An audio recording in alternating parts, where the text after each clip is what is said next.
दोस्तों अभी अगर आपकी एज 14 से 30 साल के बीच में है और अगर अभी तक आपने ये वीडियो वक्त रहते नहीं देखी तो मैं आपको इस बात की गारंटी देता हूँ कि आने वाले कुछ साल में आप सबके साथ बहुत सारे रिग्रेट्स होंगे, क्योंकि आप सबकी सबसे बड़ी गलती ये है कि आपको लगता है आपके पास टाइम है। इसीलिए जिस झूठी नींद में आप सब सो रहे हो उस नींद से उठाने के लिए वेकअप वॉरियर यानी मेरी तरफ से आपके लिए ये वीडियो एक वेकअप कॉल की तरह होने वाली है। इसमें ऐसा हो सकता है कि मेरी बातें आपको थोड़ी कड़वी लगे, लेकिन ये बातें आपको इस दुनिया के 99% नॉर्मल, एवरेज और मीडियोकर लोगों से अलग बनाएगी। अगर आप सब ने ये अच्छे से समझ लिया कि अभी ये जो 14 से 30 साल की यंग एज है ये आपके गोल्डन ईयर्स की है। अभी आपके बाल काले हैं, चेहरा और सोच जवान है, आंखों में बड़े सपने हैं, शरीर में बहुत ज़्यादा एनर्जी है जितनी शायद फिर कभी पूरी ज़िंदगी में नहीं होगी। तभी तो स्वामी विवेकानंद कहते थे कि जवानी ज़िंदगी का सबसे बेस्ट और इम्पॉर्टेंट टाइम है। इस टाइम में आप जो काम करते हो वो ही ये डिसाइड करता है कि आपके आगे आने वाले साल कैसे होंगे। लेकिन अगर आप अभी अपनी इस उम्र में कंफर्ट जोन में फंसे रहोगे, अपने टाइम, एनर्जी, पोटेंशियल और लर्निंग पावर को यूं ही वेस्ट कर दोगे फ़ोन में या किसी और फालतू की चीज़ों में, तो ये आप अपने साथ, अपनी एक ही बार मिलने वाली लाइफ के साथ और अपने पेरेंट्स के साथ बहुत गलत करोगे। देखो, मेरा यहाँ गोल आपकी कमियाँ गिनवाना नहीं है, बल्कि मेरा गोल तो यह है कि मैं आपके साथ आपके लिए एक बेहतर ज़िंदगी बनाने में और उसे अचीव करने में आपकी कुछ मदद कर सकूं। वो ज़िंदगी जो ज़िंदगी जीना आप डिज़र्व करते हो, जिसके लिए आप पैदा हुए हो। आप अपने फ़ोन में घुसे रहने के लिए, अपने सपनों के लिए एक्शन ना लेने के लिए, अपने कंफर्ट जोन में बैठे रहने के लिए तो पैदा नहीं हुए हो सकता है शायद आपको ऐसा लग रहा हो कि अभी उतना समय नहीं बीता, अभी तो मेरे पास टाइम है चीज़ें करने के लिए, मैं आगे जाकर कर लूँगा। वैसे भी अभी मुझे समझ ही नहीं आ रहा है कि अभी मैं क्या करूँ।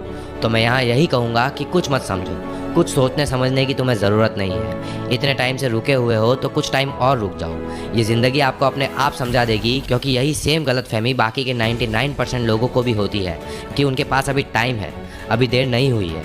और वो इसलिए क्योंकि अभी मैं जो आपको बता रहा हूँ वो सब बताने के लिए आपके पास हमेशा हर कोई नहीं होता, जो ये आपको याद दिलाता रहे कि आप लाइफ में जो सक्सेस का प्लान सोच के बैठे हो वो इतना सीधा, आसानी से और आराम से आपको अपनी मंजिल तक नहीं पहुंचाता, बल्कि ये आपके प्लान से बिल्कुल अलग होता है और आपके सोचे हुए टाइम से कई गुना ज़्यादा टाइम और साल लेता है। और ये बात मैं यूं ही नहीं बोल रहा हूँ, बल्कि मैंने दुनिया के बहुत से सक्सेसफुल लोगों के इंटरव्यूज़ और उनके बारे में पढ़ा, उसके बाद मैं आपको ये बात बता रहा हूँ। इसीलिए अगर आप आज से अपने फुल पावर में एक्शन लेना स्टार्ट नहीं करोगे तो आगे आने वाले कुछ सालों में आप ये सोचोगे कि काश यार मैंने कुछ साल पहले स्टार्ट कर लिया होता इतनी मेहनत करना, तो आज मैं उस पोजीशन पे होता जहाँ मैं होना चाहता था। अब तो एज के साथ धीरे धीरे मेरी एनर्जी और वो इनर फायर भी कम होती जा रही है। दोस्तों, ज़िंदगी में पेशेंस रखना अच्छी बात है, लेकिन इतना भी पेशेंस सही नहीं है जो आगे चल के आपकी लाइफ को ऐसी लाइफ बना दे जो आप कभी जीना ही नहीं चाहते। और वैसे भी समझने की बात यहाँ ये है कि आप जो सक्सेस अगले कुछ सालों में एंजॉय कर सकते हो तो बेकार में उसे पाने के लिए कई साल क्यों लगाने हैं। इवन इलॉन मस्क भी कहते हैं कि stop having patience and start asking yourself how can I complete my 10 years plan in 6 months। यानी पेशेंस रखना बंद करो और खुद से ये पूछो कि मैं अपने 10 साल के प्लान को 6 महीने में कैसे कंप्लीट कर सकता हूँ। पर आमिर भाई, आपको पता नहीं है मेरी लाइफ में कितनी प्रॉब्लम्स हैं, अभी मेरी क्या सिचुएशन है, आपको क्या पता है। मैं ही जानता हूँ मेरी सिचुएशन। मैं पढ़ नहीं पाता क्योंकि मेरा एनवायरनमेंट सही नहीं है, मैं अपने सपनों को फॉलो नहीं कर सकता क्योंकि मेरे पास अपने पेरेंट्स का सपोर्ट नहीं है, मैं जॉब नहीं कर पा रहा क्योंकि हर जगह इंग्लिश की ज़रूरत होती है और जॉब भी कम है, हर कोई सिर्फ एक्सपीरियंस लोगों को ही रखना चाहते हैं। मैं इन गलत आदतों में फंसा हुआ हूँ सिर्फ और सिर्फ अपने दोस्तों की वजह से। मैं बिज़नेस नहीं कर पा रहा हूँ क्योंकि मेरे पास पैसे ही नहीं है, फंडिंग नहीं है, और जब सब कुछ सही होगा तब मैं स्टार्ट करूँगा। मेरा इस कॉलेज में एडमिशन नहीं हो पाया क्योंकि एजुकेशन सिस्टम ही ख़राब है। मैं आज ऐसा हूँ क्योंकि मैं गलत घर में पैदा हुआ, मेरी किस्मत ही ख़राब है। और ऐसी ही और भी बहुत सारी बातें आप करते हो। दोस्तों, सबसे आसान होता है अपनी लाइफ की प्रॉब्लम्स को किसी दूसरे पे थोपना, मगर फिर भी किसी और पे अपनी प्रॉब्लम्स का ब्लेम लगाने से वो प्रॉब्लम सॉल्व नहीं हो जाएंगी, रहेंगी वो हमेशा आपकी ही प्रॉब्लम्स, जिन्हें आज नहीं तो कल आपको सॉल्व करना ही पड़ेगा। अगर नहीं करोगे और बस शिकायत ही करते रहोगे तो लोग आपको सुन भी लेंगे, आपको थोड़ी बहुत तसल्ली भी दे देंगे, कहेंगे कि सब ठीक हो जाएगा और फिर भूल जाएंगे। पर कुछ भी ठीक तब तक नहीं होगा जब तक आप उसे ठीक नहीं करोगे। वेल, ऐसा नहीं है कि मैं आपकी प्रॉब्लम्स और सिचुएशंस को नहीं समझता हूँ, लेकिन मैं साथ साथ ये भी समझता हूँ कि प्रॉब्लम्स पर फोकस करना उसका सॉल्यूशन नहीं है। ये जो बाहर दुनिया है ना दोस्त, ये कुछ नहीं सुनेगी। इनके आगे अगर खड़े रहना है डट कर तो अपनी प्रॉब्लम्स के सॉल्यूशन तो तुम्हें ही निकालने होंगे। अब प्रॉब्लम्स हर किसी को ही है, इस दुनिया में कोई ऐसा इंसान नहीं है जिसके साथ सब कुछ सही चल रहा है। आपके सामने दो रास्ते हैं, या तो प्रॉब्लम सॉल्व करो या फिर अपने हालातों को ऐसे ही आगे आने वाले सालों में भी कोसते रहना।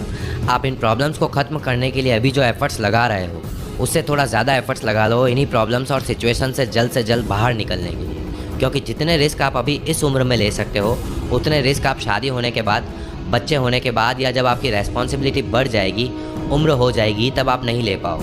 इस टाइम में आप अपने सपनों के लिए और अपनी लाइफ के पर्पस के लिए कोई रिस्क ना लेके आप अभी अपने कंफर्ट जोन में रह के अपनी लाइफ का सबसे बड़ा रिस्क ले रहे हो। अब यहाँ रिस्क लेने से ये मतलब नहीं है कि आप सिर्फ रिस्क लेने के लिए कुछ भी रिस्क ले लो, बल्कि आपको सोच समझ के अपने सपनों के लिए कैलकुलेटेड रिस्क लेने हैं। क्योंकि हर एक रिस्क आपसे अपना टाइम और एनर्जी मांगता है, जिनकी आपके पास अभी कोई कमी नहीं है। आप बस अभी उन्हें गलत जगह इन्वेस्ट कर रहे हो, ये गलती है। लेकिन ऐसा क्यों है? क्या आप भी बाकियों की तरह डरते हो कि कहीं आप फेल ना हो जाओ, कहीं ये रिस्क उल्टा ना पड़ जाए, कहीं इसी में आपका टाइम और एनर्जी बर्बाद ना हो जाए? गलत। आपका डर ये नहीं है कि आपका टाइम और एनर्जी बर्बाद हो जाएगी, वो तो वैसे भी रोज़ हो ही रही है। सच तो ये है कि अधिकतर लोग इस बात से ज़्यादा डरते हैं कि अगर वो फेल हो गए तो बाकी के लोग क्या कहेंगे।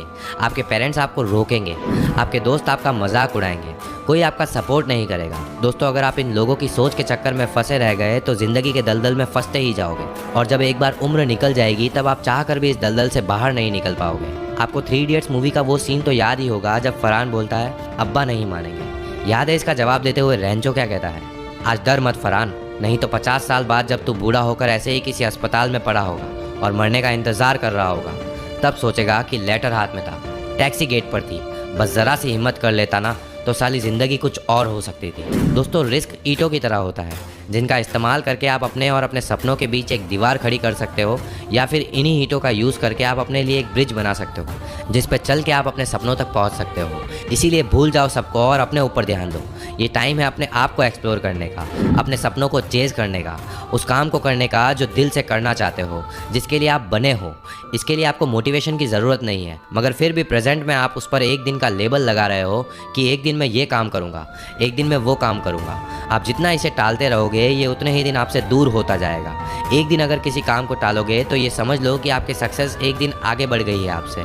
अब ऐसे ही आप खुद सोचो कि आप कितना किसी काम को टालते हो, कितना अपना वक्त बर्बाद करते हो, और जब कैलकुलेट करने पर तुम्हारे सामने तुम्हारा वेस्ट किया हुआ टाइम आएगा, उस टाइम से ये पता कर लेना कि तुम्हारी सक्सेस तुम्हें जिस टाइम में मिलनी चाहिए थी, उससे अब तक कितनी आगे बढ़ चुकी है। तो दोस्तों, मेरे कहने का मतलब यहाँ ये है कि जो भी करना है उसे अभी करो, काम को टालो मत और अपने इस कीमती वक्त को बर्बाद मत होने दो। चलिए, अब तक के लिए सिर्फ इतना ही। मिलता हूँ अगली ऐसी ही एक और आई ओपनिंग वीडियो के साथ।